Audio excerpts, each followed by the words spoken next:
अति महत्वपूर्ण विषय माननीय सदस्य केवल सिंह पठानिया जी के द्वारा आपके माध्यम से सदन में चर्चा के लिए आया है। मुझे आपने इस पे बोलने की इजाज़त दी है, मैं आपका शुक्रमंद हूँ। अध्यक्ष जी, जिस व्यवस्था को कायम करने के लिए संविधान और उसके बाद कानून और जन आकांक्षाओं जन अपेक्षाओं के ऊपर बना हुआ हमारा कोई कमीशन है, कोई बोर्ड है, उसके ऊपर खरा उतरे, इस बात को लेकर हमेशा व्यवस्था के अंदर काम करने वाले लोग चुने गए, सरकारें आई। ये जो तीसरा और चौथी श्रेणी के पोस्ट को भरने के लिए एक पारदर्शिता के साथ जिस सर्विस सिलेक्शन बोर्ड को हिमाचल प्रदेश में 90 के दशक में स्थापित किया गया, वो अपना कार्य सफलतापूर्वक कर रहा था। बेरोजगार नौजवानों के लिए एक सुगम रास्ता था जिससे कि वो अपनी बेरोजगारी की आग को शांत करते और उसमें से अपने मेहनत के मुताबिक, डिग्रियों के मुताबिक अपने चुनिंदा जो उनके अध्ययन के रास्ते थे उसके मुताबिक अपने रास्ता चुनते। इससे पहले भी ये चर्चा में रहा, सर्विस सिलेक्शन बोर्ड कोई पहली बार नहीं था, इससे पहले भी ये चर्चा में रहा और बहुत बार इसको डिक्टेट किया गया राजनीति के आकाओं के द्वारा और हर 5 सालों में उस वक्त में भी इसके ऊपर आक्षेप हुआ, उस वक्त में भी राजनीति का शिकार इसको बनाने की कोशिश हुई। अनक्वालिफाइड लोगों को इसमें फैसला लेने के लिए बिठाया गया। बहुत बार ऐसा हुआ कि ये बिंदु जो कि भ्रष्टाचार से स्लिप्त हैं, इसके ऊपर भी चर्चाएं मीडिया के माध्यम से जनता के बोलचाल में सामने आई और ये खुल्लम खुला इसके ऊपर जो कार्य शुरू हुआ, ये अध्यक्ष जी कोरोना के बाद की स्थितियों में ज़्यादा पनपना शुरू हुआ और कोरोना में ये आदत जैसी बन गई कि बहुत सी जगहों पे लिबर्टी ले ली गई कि ये सब किया जा सकता है और इसको प्रैक्टिस करने का कार्य न केवल सर्विस सिलेक्शन बोर्ड में हुआ अध्यक्ष जी, ये भ्रष्टाचार जो था वो हिमाचल प्रदेश के स्वास्थ्य विभाग में भी बड़ी तेजी से पनपा, ये खरीद फरोख्त के तौर पे पनपा और उस वक्त के राजनीतिक आकाओं ने एक कोरोना काल को एक व्यवस्था में लेते हुए एक उसमें से फायदा उठाने की कोशिशें शुरू की और ये उसी का परिणति है कि आज सर्विस सिलेक्शन बोर्ड की हालत जो हिमाचल प्रदेश के अंदर बेरोजगारों के सामने जो प्रश्न आया, अभी जब नई सरकार माननीय सुखविंदर सिंह जी के नेतृत्व में हिमाचल प्रदेश के अंदर आई, कितने ही हजारों नौजवान बेटियां और हम भी विधानसभाओं के अंदर काम कर रहे हैं अध्यक्ष जी, कितनी ही बेटियां बहुएं जिन्होंने ये टेस्ट पास किए, जेओए के टेस्ट थे, दूसरे टेस्ट थे, खून के आंसू पीती हैं और उनके पास चारा कोई नहीं है। जहां अपने जीवन यापन में उनको गृहस्थ में अपनी दिखते हैं, लेकिन इन बेटियों ने, इन बच्चों ने ये टेस्ट भी पास किया और उम्मीद लगाई पिछली सरकार में कि उनके साथ न्याय होगा। क्योंकि सभी ने तो ये सब नहीं किया। सभी तो अपने आज भी कितने ही लाइब्रेरियों में, कितने ही विश्वविद्यालयों, कितने ही कॉलेजों की लाइब्रेरियों में हमारे बच्चे अपने जीवन के संघर्ष को किताबों में ढूंढते हैं और वहां से अपने लिए रास्ता ढूंढते हैं, लेकिन ये सब संभव नहीं हो पाया। हमारे आदरणीय विधायक केवल सिंह जी ने बड़ी विस्तृत चर्चा यहाँ पे सदन के समक्ष सर्विस सिलेक्शन बोर्ड के ऊपर रखी। मैं बधाई दे रहा हूँ अपने माननीय मुख्यमंत्री जी के विभाग को भी, मुख्यमंत्री जी को भी, गृह विभाग को भी, जिन्होंने बड़ी तत्परता के साथ पिछले कल रात को इसमें जो इसमें रोल अदा कर रहे थे इस पूरे के पूरे भ्रष्टाचार में, पिछले कल उनको शाम को उनको अरेस्ट भी किया गया है, ये स्वागत योग्य है। हम ऐसा समझते हैं जांच अपनी सही दिशा में आगे बढ़ रही है। इस बात का मैं विश्वास करता हूं कि जांच अपनी सही दिशा में तथा कल्मिनेट भी सही तरीके से होगी। मैं ऐसा महसूस कर रहा हूं। जिस तरह से माननीय मुख्यमंत्री जी का पूरा प्रदेश की युवाओं के साथ जो मजाक हुआ, जो उनको नजरअंदाज किया गया, तथा फिरकाप्रस्त जिन्होंने समाज के अंदर एक ऐसा माहौल क्रिएट किया, न केवल यहाँ पे किया, ये वातावरण का असर था। ये जो वातावरण निर्मित हुआ पिछले 2-2.5 साल के अंदर, वातावरण ऐसा निर्मित हुआ कि बेलगाम हो गया पूरा का पूरा तंत्र। ऐसा वातावरण पूरे प्रदेश के अंदर हुआ और ये ऊपर से हुआ है। सबसे बड़ी बात है अध्यक्ष जी, ये ऊपर से हुआ। आप चाहे विश्वविद्यालय के अंदर की बात कर लो, आप चाहे पुलिस भर्ती की बात कर लो, आप चाहे दूसरे महकमों में इस भर्ती की बात कर लो, खुल्लम खुला छूट अपनों के लेकर अपने भी वो हुए अध्यक्ष जी जिनकी जेब गर्म थी।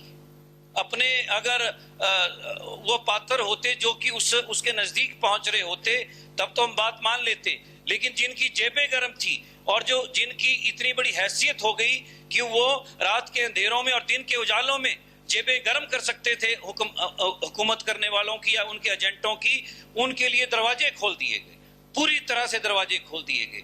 ये केवल सर्विस सिलेक्शन बोर्ड का मसला नहीं है, ये मसला हिमाचल प्रदेश के उन लाखों बेरोजगारों का मसला है जिन्होंने बड़ी विश्वास के साथ सरकारों को चुना और 11 लाख की ताकत अध्यक्ष जी इस वक्त में हमारी 11 लाख की जो रजिस्ट्रेशन है वो एम्प्लॉयमेंट एक्सचेंजेस के अंदर दर्ज है।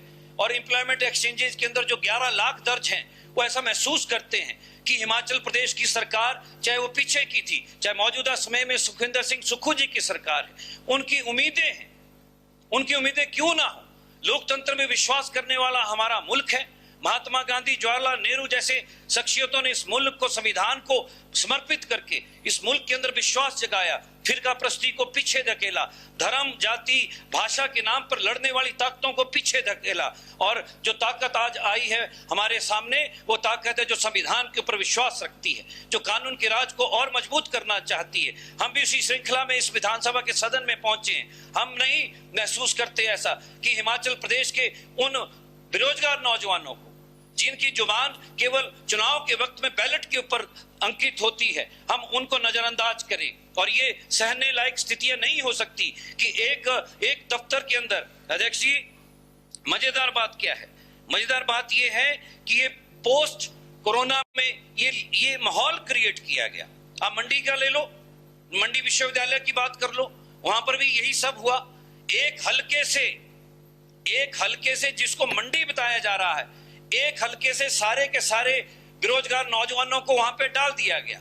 मेरे धर्मपुर विधानसभा क्षेत्र के अंदर आईपीएच के अंदर जो कुछ हुआ है वो प्रदेश के सामने लगभग 1300-1400 नौजवानों को बिना कागज चेक किए हिमाचल प्रदेश के विभिन्न डिवीजनों के अंदर डाल दिया गया। ये कौन सा रूल था, ये कौन सा कानून था जिसके हिसाब से आपने हिमाचल प्रदेश के अंदर बेरोजगारी को खत्म करने का जो सिलसिला था वो हल्के वाइज ले लिया? मुझे तो दुख हो रहा है कि इतनी महत्वपूर्ण चर्चा में हमारा जो विपक्ष है वो गायब है, वो पूरी तरह से नदारद। हम जानते हैं ये जो हल्ला नगर निगम के नाम का हल्ला है, ये मात्र एक बहाना है। असल में तो चर्चा से भागने की कोशिश है। आप मनरेगा के ऊपर चर्चा कर लीजिए इस प्रदेश के अंदर हम लोगों के साथ। आप प्रदेश के अंदर जो भ्रष्टाचार पिछली सरकार में हुआ है, अगर नहीं हुआ है तो आप डर किस बात से रहे हो? किस बात से आप आग बबूला हो रहे हो? हिमाचल प्रदेश के अंदर विश्वविद्यालय, जो हिमाचल प्रदेश का विश्वविद्यालय है, उसके अंदर भी यही सब हुआ। हिमाचल प्रदेश के विश्वविद्यालय के अंदर लगभग 250 अध्यक्ष जी कम नहीं होती हैं, 250 लोग वो प्लांट कर दिए गए जो आने वाले 20 और 25 सालों तक हिमाचल प्रदेश के बच्चों को विश्वविद्यालय के माध्यम से सेवाएं देंगे। मंडी के अंदर आपने किया। और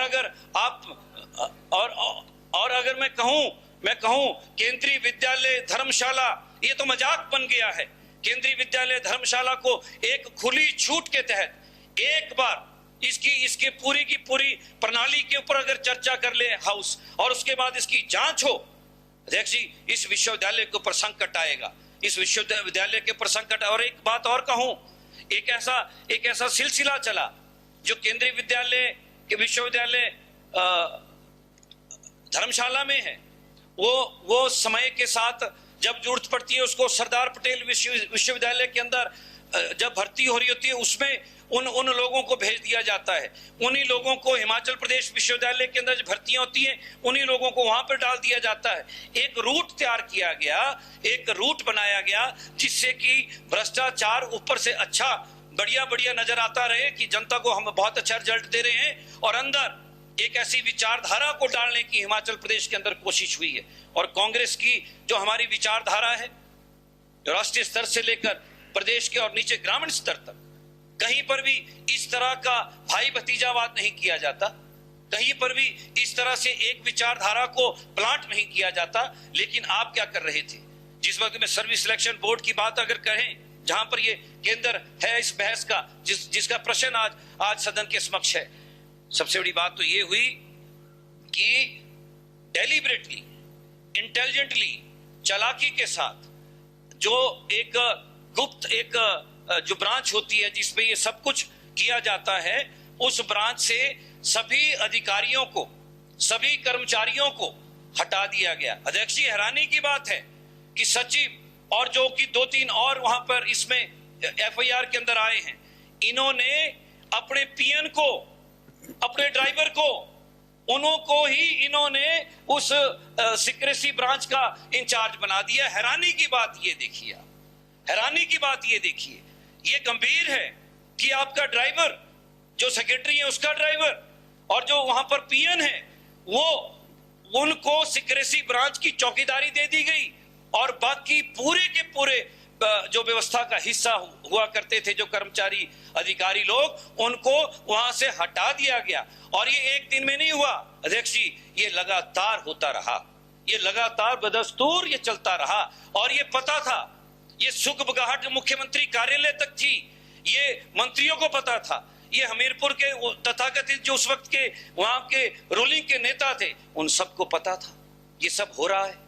और बच्चे भी इन्वॉल्व थे अध्यक्ष जी, जो कल्प्रीट हैं, जिनके ऊपर ये आरोप आया है, उनके फैमिलियां, ये फैमिली बिजनेस बन गया हिमाचल प्रदेश का सर्विस सिलेक्शन बोर्ड, ये फैमिली बिजनेस हो गया, और ये परिवारों के परिवार इसमें पैसा बनाने के लिए लग पड़े। और ये मुझे डाउट है, मैं इसलिए कह रहा हूं जांच होनी चाहिए। अगर एक जगह पे जांच नहीं की गई तो ना जाने कहां कहां किस विभाग में ये सब चल रहा हो, और चल रहा है। ये पिछली सरकारों ने माहौल बनाया, जयराम जी की जो सरकार पिछली थी उसमें एक ऐसा वातावरण बनाया गया कि कुछ भी, कोई भी, कहीं भी करने की अगर ताकत रखता है और अगर उसके ऊपर दोनों हाथों का बर्दाश्त है तो करे, खुली छूट थी। और अगर प्रमाण चाहिए, हमें किसी वक्त में भी 24/7 किसी वक्त में भी हमें बुलाया जाए, कोई भी जांच एजेंसी हमें बुलाए, हम जांच में सहयोग करने के लिए तैयार हैं। और जनता, अब मौका तो दीजिए अध्यक्ष जी, जनता तैयार बैठी है, इस मसले के ऊपर तैयार बैठी है। और हैरानी की बात यही है अध्यक्ष जी कि एक जिस प्रणाली को, जिस कमीशन को हिमाचल प्रदेश की लगभग 5 सरकारों ने आगे बढ़ाया, विश्वास के साथ आगे बढ़ाया, आपने उस कमीशन को इस तरह से इस्तेमाल किया राजनीतिक अपने हितों को साधने के लिए कि आपने इस बात की परवाह नहीं की। 60-65 के आसपास कर्मचारी वहां पे नौकरियां कर रहा था, आपने एक दिन में एक ऐसी घड़ियां इस प्रदेश के अंदर लाकर खड़ी कर दी जहां पर आपने ईमानदार लोगों को भी नहीं बख्शा, आपने ईमानदारी करने वाले लोगों को भी कुचल दिया। अपने केवल इस काला जो आप अध्याय लिखना चाहते थे हिमाचल प्रदेश के अंदर, क्या कैसे पनपाई, कहां से पनपा, और आपने उस वातावरण को बनाने में इन्होंने पूरी मदद की। लेकिन मैं कहना चाहता हूं अध्यक्ष जी, हिमाचल प्रदेश बड़ा दुर्गम क्षेत्र है। हिमाचल प्रदेश, शिमला में अगर आना हो, मैं अपने विधानसभा क्षेत्र की बात कर लूं, शिमला में अगर हमें पहुंचना तो 7 घंटे लगते हैं, और बस से अगर आना हो तो 8.5 और 9 घंटे लगते हैं। एक आम आदमी नहीं सोच सकता कि वो शिमला पहुंचे, और उसके बाद पहुंचने के बाद वो कहां ढूंढेगा अधिकारी को, कहां ढूंढेगा उस दफ्तर को। ये उसके सामने का पूरे 8 घंटे के अंदर का उसी के पास जहन में यही प्रश्न है कि जाऊंगा किसको पूछूंगा। हमीरपुर एक केंद्रीय जगह है, जहां पर हमारा कांगड़ा है, हमीरपुर का हमारा चंबा है, हमारा मंडी है, कुल्लू है, उन्ना है, ये एक सेंट्रल प्लेस था।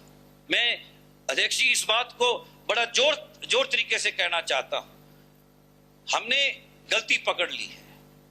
हमने उस लुटेरों की फौज को बाहर लाने की चेष्टा की है। हमने जो लूट चल रही थी, जो 1600-1700 बच्चे इंतजार कर रहे हैं, सुप्रीम कोर्ट में केस फंसा है, उनकी बेचारों की सांसें अटकी हैं। 900 बच्चों का केस ये है जो कि यहां पर जिसमें एफआईआर सामने आई है, जेओए के ये कोई छोटी सी संख्या है क्या? ये 2800 बच्चों की संख्या है। आप आउटसोर्स को लेकर नीतियां कोई नहीं बना पाए। आपने आउटसोर्स को लेकर झुनझुने दिखाए 5 सालों तक। आपके जो मंत्री, पीछे के मंत्री थे, जिन्होंने हिमाचल प्रदेश के अंदर बच्चों को यह कहा कि आउटसोर्स के ऊपर हम नीतियां ला रहे हैं, कहां है वो मंत्री, कहां है वो नीति जिसके ऊपर आप सदन का बायकॉट कर रहे हो? आप उन बेरोजगार बच्चों के बारे में एक शब्द नहीं बोलते। आप उनके बारे में एक शब्द नहीं बोलते जिन्होंने क्वालिफाई किया। उनका हक है। ऐसा ना हो कि हमारी व्यवस्था उनके साथ अन्याय करे। मैं माननीय मुख्यमंत्री जी से गुजारिश करना चाहता हूं, जिन बच्चों ने बड़ी मेहनत से अपने माँ बाप की गाड़ी कमाई से मेहनत की, जेओए के टेस्ट एक बार नहीं निकाले अध्यक्ष जी, 2 तो 3 4 बार बच्चों ने अपने टेस्ट निकाले हैं। और पुलिस की भर्ती की क्या हालत की। ये कौन था दिमाग देने वाला? जब आपका सर्विस सिलेक्शन बोर्ड पड़ा था, आपने एक नया चैनल क्रिएट कर दिया। आपने अपना ही बंदे बिठा दिए एक दफ्तर के अंदर, एक बंद कमरे के अंदर। आपने कहा अपना सिलेबस बना दो। ये कौन सलाह देने वाला आदमी है कि आपके पास चली हुई व्यवस्था के अंदर एक व्यवस्था और खींच दी? क्यों? क्योंकि आपको जल्दी थी। आपको पता था कि हम वापिस नहीं आने वाले। आपको मालूम था हमें बड़ी फजीयत होगी। हिमाचल प्रदेश के 3 उपचुनाव, मंडी लोकसभा का चुनाव, जो लोकसभा का चुनाव था, उससे बहुत बड़ा अलार्म इस सरकार के लिए आ चुका था। ये जनता को फेस करने की स्थिति में नहीं थे। लेकिन जिस तरह से क्षेत्रवाद के नाम पर मंडी के अंदर इन्होंने खेल खेला है, ये आने वाले समय में भी पता चलेगा। ये प्रदेश की राजनीति के लिए एक खतरनाक संकेत है कि कोई व्यक्ति अपने आसपास इस तरह का ध्रुवीकरण करे। ये क्षेत्रवाद की राजनीति का नया बीज बोया गया है। ये खतरनाक साबित होगा इस छोटे से प्रदेश के लिए कि आप जिलों में हिमाचल प्रदेश को बांटना चाहते हो। अरे मंडी का कर्मचारी शिमला में है, शिमला का कर्मचारी किन्नौर में है, उन्ना का कर्मचारी चंबा के अंदर है। हिमाचल छोटा सा सूबा है, 65 लाख की आबादी है। 2027-2030 तक हिमाचल प्रदेश के बारे में कहा जा रहा है कि यहाँ की जनगणना सबसे नीचे आएगी। हम सबसे नीचे की तरफ को उतरेंगे। इसका मतलब है हम सुलझे हुए लोग हैं। हम जानते हैं कि हमें किस तरह से प्रगति करनी है, हमारे रिसोर्स क्या हैं, हमारे स्रोत क्या हैं, हमने अपने स्रोत को किस तरह से जनता के बेहतरी के लिए इस्तेमाल करना है। हम लूटने वाले लोग नहीं है। लेकिन यहाँ पे लूटने वालों लोगों की जमात जो इस वक्त में प्रदेश के अंदर इस डिक्टेट करना चाहती है राजनीति की प्रणाली को, जो लूट रहे हैं, जिनसे टेस्ट पास नहीं होते थे अध्यक्ष जी, जो टेस्ट पास नहीं कर सकते थे विश्वविद्यालय, आपने उन लोगों के जिनसे कमीशन पास नहीं हुआ, जो कॉलेजों के अंदर प्रोफेसर नहीं लग सकते थे, जो स्कूलों के अंदर टीचर नहीं लग सकते थे, आपने उनके लिए बैकडोर से पूरे के पूरे दरवाजे खोल दिए। आपने लगभग 350-400 लोगों को इन विश्वविद्यालयों के अंदर डाल दिया। वही पैटर्न आपने सर्विस सिलेक्शन बोर्ड के अंदर लाया। जब राजा वीरभद्र सिंह जी की सरकार में ये तय हो गया, केंद्र का भी इसमें निर्देश था, साफ हो गया कि अब 3rd और 4th के लिए किसी भी तरह का कोई इंटरव्यू नहीं होगा। कोई प्रश्न ही नहीं था किसी तरह के जुगाड़बाजी का, तो प्रश्न खत्म हो चुका था। लेकिन आपने उसके बीच में से भी जुगाड़ निकाल ली। आपने उस दफ्तर के कर्मचारियों को ही पटा के रख दिया। आपने उन कर्मचारियों को और पकड़ा भी किसको? देखिए, इतना इंटेलिजेंट खेल हुआ। ये सर्विस सिलेक्शन बोर्ड के अंदर भी नहीं पता चला 2 सालों तक कि हो क्या रहा है, चल क्या रहा है। इतना बारीकी से काम हुआ, इतना महीन है। ये लकीर बड़ी सिल्वर सी है, छोटी सी लकीर है, लेकिन आपने इसको बड़ा लंबा खींचा है। आपने हिमाचल प्रदेश के अंदर वो वातावरण बना दिया जो कभी हम पंजाब के बारे में, कभी दूसरे प्रदेशों के बारे में सुनते थे और सोचते थे कि नौकरियां भी बिकती हैं। आपने बेचने की असफल चेष्टा की है। मैं मुबारकबाद दे रहा हूं माननीय सुखविंदर सिंह सुक्खू जी की सरकार की तत्परता को, इनके अधिकारियों को, इनके नीचे की पूरी टीम को। ये बधाई के पात्र हैं कि आपने सरफेस पे उस नेक्सस को लाया है। जनता के बीच में राहत है, लेकिन आशंका भी है। हम नहीं चाहते हैं। अध्यक्ष जी, मैं माननीय सदन के नेताजी से एक गुजारिश करना चाहता हूं। ये प्रदेश का बड़ा महत्वपूर्ण सर्विस सिलेक्शन बोर्ड का हमारा दफ्तर है। हजारों लोगों की आकांक्षाओं के ऊपर अगर पिछली सरकार की शय पर कुछ नाकाम लोग इसको भ्रष्टाचार के तंत्र में लिप्त करने में सफल हुए हैं, तो मौजूदा सरकार की जिम्मेवारी बनती है कि उन ताकतों को हम बाहर फेंकें, उन ताकतों को ऊपर लगाम लगाएं और एक ऐसा व्यवस्था जनता के बीच में लेके आए जो बिल्कुल ट्रांसपेरेंट हो, जो बिल्कुल साफ सुथरी हो। और हिमाचल प्रदेश के नौजवानों के लिए जो सरकार आदरणीय सुखविंदर सिंह जी के नेतृत्व में जो बड़ा हमारे घोषणा पत्र में भी है, हम बेरोजगार नौजवानों के भविष्य को लेकर चिंतित हैं। हम इनके भविष्य को लेकर जो आगामी वक्त में योजनाएं रहेंगी वो केंद्र बिंदु रहेंगी, वो उसी के आसपास घूमेगी जहां पर हम बेरोजगारी का हल दे पाए, हम बेरोजगारी के साथ टकरा पाए। तो मैं चाहूंगा इस दफ्तर के साथ अन्याय ना हो। मैं चाहूंगा इस दफ्तर का स्वरूप समय के साथ जो आज के वक्त की जरूरत है, जो आज के समय की चुनौतियां हैं, उन चुनौतियों को मद्देनजर रखते हुए इस दफ्तर को नए तरीके से, नई तस्वीर के साथ हिमाचल प्रदेश की जनता के अंदर लाया जाना चाहिए। ना कि जो इस वक्त में जो कोशिश हुई है, केवल जो अगर सारे के सारे लोग बेईमान थे तो सबके सब एफआईआर में होने थे। फिर अगर सबके सब लोग चोर थे, अगर सबके सब भ्रष्टाचार में लिप्त थे, तो सबके ऊपर फिर केस दर्ज होने थे। नहीं, एक बड़ा साफ सुथरा सा कार्यक्रम इन 1.5 महीनों के बीच में हमारे सामने जनता के बीच में भ्रष्टाचारियों को बाहर लाया गया है। न केवल यहाँ पर एक और बात भी हुई है, जो माननीय सुखविंदर सिंह जी ने जो हिमाचल प्रदेश के अंदर एक संदेश दिया है, उससे तत्परता बढ़ी है। कितने ही लोग, मैं अभी अखबार पढ़ रहा था, 10,000 लेता हुआ कल रात को कोई जेई पकड़ा गया है। तो ये अच्छी कोई पटवारी पकड़ा जा रहा है, कहीं पर नायब तहसीलदार पकड़ा जा रहा है। तो जहां पर भी इस बात की संभावनाएं दिखती हैं, वहां पर हमारी विजिलेंस, हमारी सीआईडी, हमारे बहुत से जो और इस कार्य में जुटे हुए जो प्रणाली के हिस्सेदार हैं, उनको और सजग होने की आवश्यकता है। एक जो संदेश पूरे हिमाचल प्रदेश के अंदर हम देना चाहते हैं वो ये कि भ्रष्टाचार को बिल्कुल भी बर्दाश्त किसी भी कीमत पे हिमाचल प्रदेश की जनता के लिए किसी भी कीमत पे नहीं झेला जाएगा। इस बात का संदेश बड़ा साफ है, जो एक्शन अभी चल रहा है इससे बड़ा साफ है।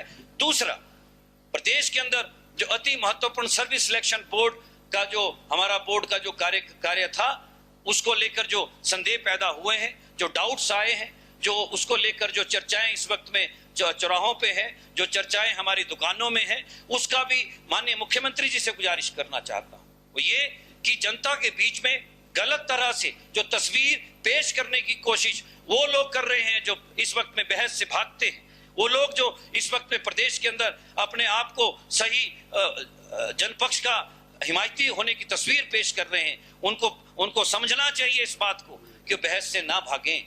उनके काले कारनामे इसी सदन के अंदर अगर माननीय सदस्य रख रहे हैं, तो हम भी जनता के बीच में से इनपुट लेके आए हैं, हम भी जनता के बीच में से चुनकर आए हैं। और कोई किसी जिला का मालिक ना बने, कोई किसी जात का मालिक ना बने, कोई ऐसी औकात ना अपनी दिखाए कि वो अपने बड़े जिला का मालिक है, अपनी बड़ी जात और बिरादरी का मालिक है। ये संविधान के अंगेस्ट है, ये संविधान की मूल भावना के खिलाफ है, ये आहत करता है। ये जिला और ये क्षेत्र, ये जो भाषा, इन सब बातों को बहुत पीछे छोड़कर आज यहाँ 2023 के अंदर पहुंचे हैं। इन प्रश्नों के ऊपर बहुत पीछे इस तरह की जो सामंती जो सोच है, इसके पीछे हम बहुत पीछे से घूम के आए हैं। मैं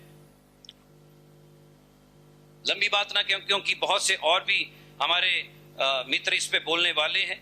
मैं अंत में यही कहना चाहता हूं, जो क्रिमिनल्स हैं उनको एक्सपोज किया जाना चाहिए, हर स्तर पे एक्सपोज किया जाना चाहिए।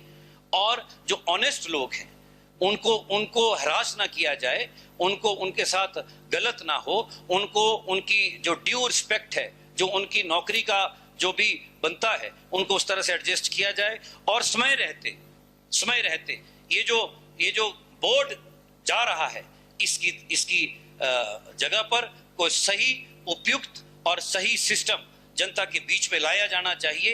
ये जन आकांक्षा है, ये जनता की आवाज है, ये हिमाचल प्रदेश के बेरोजगारों की आवाज है कि सही तरीके से चीजों का निपटारा हो और सही समय पर सही तरीके से उन सब कार्य प्रणालियों को बहाल किया जाए, उनको बाहर लाया जाए जिसकी जरूरत आज के समय में हो, ताकि किसी भी तरह का अपराध, किसी भी तरह का क्राइम, किसी भी स्तर पर करप्शन सरफेस पे जो दिखे उसको टॉलरेट ना किया जाए। मैं अंत में पुनः आपने मुझे बोलने का समय दिया, और माननीय मुख्यमंत्री जी से मैं उम्मीद करता हूं कि वो जिस दिशा में आगे हिमाचल प्रदेश के नौजवानों को जो टॉर्च बीरर की तरह आगे बढ़ रहे हैं, जो नौजवानों की उम्मीदों के ऊपर खरा उतरने की एक हमारी सरकार कोशिश कर रही है, उसी भावना के साथ हिमाचल प्रदेश के अंदर उस वैकल्पिक प्रणाली को लेके आएंगे जिससे इस वक्त में बहुत से डाउट्स है।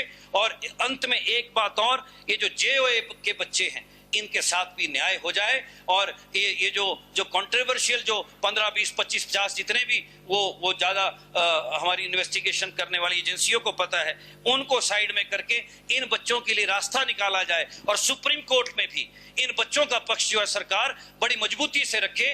क्योंकि जो हिमाचल प्रदेश की प्रशासनिक जो इकाइयों के अंदर, प्रशासनिक अमलों के अंदर जो एम्प्लॉइज की कमी है इस वक्त में है, जो काम करने वाले लोगों की कमी है, उसको भी तभी हम जल्दी भर पाएंगे जब हम इन जेओए के बच्चों को उनके यथा योग्य जो भी उनका स्थान हिमाचल प्रदेश की सरकार में, हिमाचल प्रदेश के कर्मचारी होने के नाते उनको मिलना चाहिए, वो उनको मिले। इस बात का भी माननीय मुख्यमंत्री जी ही संरक्षक हैं, वही उनका संरक्षण करेंगे। उन्हीं की रहनुमाई में हिमाचल प्रदेश के बेरोजगारों के लिए नए रास्ते खुलेंगे। इस बात के साथ मैं अपनी बात को खत्म कर रहा हूं।